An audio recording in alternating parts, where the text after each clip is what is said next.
India की ओर से एक आधिकारिक बयान जारी करते हुए कहा गया है कि अमेरिका और भारत के बीच विमान सेवा में ही 9 जनवरी यानी कि आज 5G इंटरनेट के चलते ही खास बदलाव किया जाएगा। अमेरिकी उड्डयन नियामक फेडरल एविएशन और एडमिनिस्ट्रेटर्स के ही मुताबिक कहा जा रहा है कि 5G के ही चलते विभाग के रेडियो अल्टीमीटर इंजन और ब्रेक सिस्टम में ही बाधा पैदा हो सकती है, जिससे रनवे पर ही विमान के लैंड होने से परेशानी का सामना किया जा सकता है।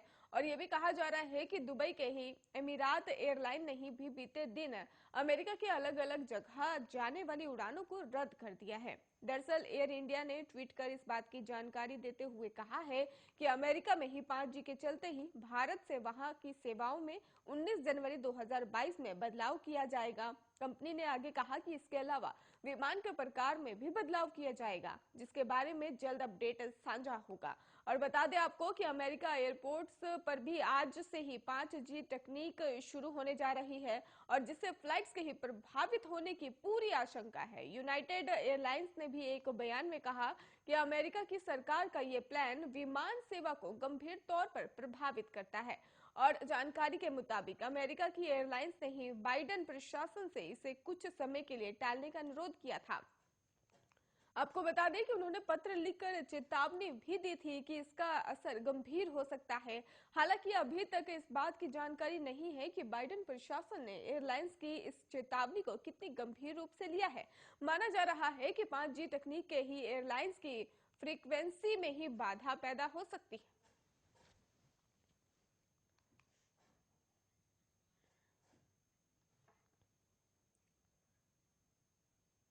उत्तर प्रदेश में हाथरस कांड के ही पीड़ित परिवार ने कांग्रेस के टिकट पर विधानसभा चुनाव लड़ने से साफ इनकार कर दिया है। कांग्रेस महासचिव और यूपी की पार्टी प्रभारी प्रियंका गांधी ने हाथरस के पीड़ित परिवार के सदस्य को चुनावी टिकट देने का ऐलान किया था। अब पीड़ित के ही भाई ने कहा है कि 1.5 साल बाद भी हमें न्याय नहीं मिला है, इसलिए चुनाव नहीं लड़ सकते।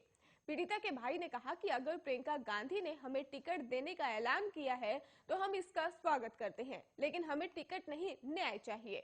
उन्होंने कहा कि मामला भी कोर्ट में चल रहा है, 1.5 साल हो गया, लेकिन अभी तक न्याय नहीं मिला, इसलिए हम चुनाव नहीं लड़ सकते।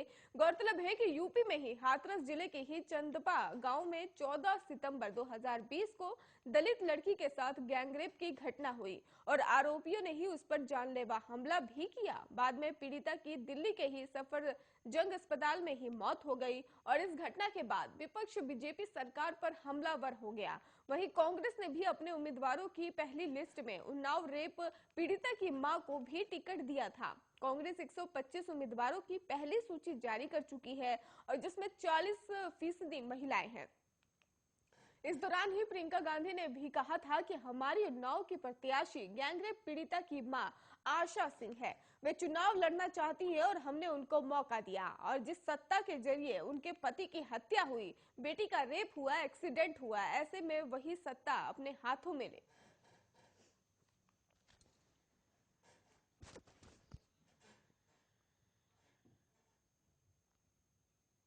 समाजवादी पार्टी के वरिष्ठ नेता मुलायम सिंह यादव की छोटी बहू अपर्णा यादव बुधवार सुबह भारतीय जनता पार्टी में शामिल होंगी। आपको बता दें कि अपर्णा यादव सुबह 10 बजे ही सीएम योगी आदित्यनाथ और डिप्टी सीएम केशव प्रसाद मौर्य की मौजूदगी में पार्टी की सदस्यता ग्रहण करेंगी। आपको ये भी बता दें कि यूपी चुनाव के मद्देनजर ही सूबे में दल बदल कर काम जो है जोरों पर चल रहा है और हाल ही में बीजेपी के 3 मंत्री समेत कई विधायक समाजवादी पार्टी में शामिल हो गए हैं और इससे कुछ दिन पहले भी उनके बीजेपी ज्वाइन करने की खबरें सामने आ रही थी, लेकिन तब कानपुर के ही पूर्व पुलिस कमिश्नर असीम अरुण अकेले ही बीजेपी में शामिल हुए थे। हालांकि अब तय हो गया है कि कल अपर्णा आधिकारिक तौर पर ही बीजेपी में चली जाएंगी और गौरतलब है कि अपर्णा मुलायम सिंह के छोटे बेटे और अखिलेश यादव के सौतेले भाई प्रतीक यादव की पत्नी है। अपर्णा ने 2017 का विधानसभा चुनाव लखनऊ कैंट सीट से ही समाजवादी पार्टी के टिकट पर लड़ा था और उन्हें बीजेपी की रीता बहुगुणा जोशी के ही हाथों हार का सामना करना भी पड़ा था और उनके लिए ही अखिलेश यादव ने प्रचार भी किया था। आपको बता दें कि जोशी के ही सांसद चुने जाने के बाद हुए उपचुनाव में भी बीजेपी ने ये सीट जीत ली थी। अपर्णा यादव समाजवादी पार्टी में रहते हुए भी मुख्यमंत्री योगी आदित्यनाथ और प्रधानमंत्री नरेंद्र मोदी की सार्वजनिक तौर पर ही तारीफ करती नजर आती रही हैं और मूल रूप से उत्तराखंड की रहने वाली अपर्णा कई बार योगी आदित्यनाथ के साथ नजर भी आ चुकी हैं। ऐसी खबरें हैं कि बीजेपी उन्हें लखनऊ कैंट विधानसभा सीट से उम्मीदवार बना सकती है और अखिलेश यादव के छोटे भाई की पत्नी अपर्णा यादव को टिकट दिए जाने के सवाल पर उन्होंने कहा है कि हमारे परिवार की हमसे ज्यादा भारतीय जनता पार्टी को चिंता है।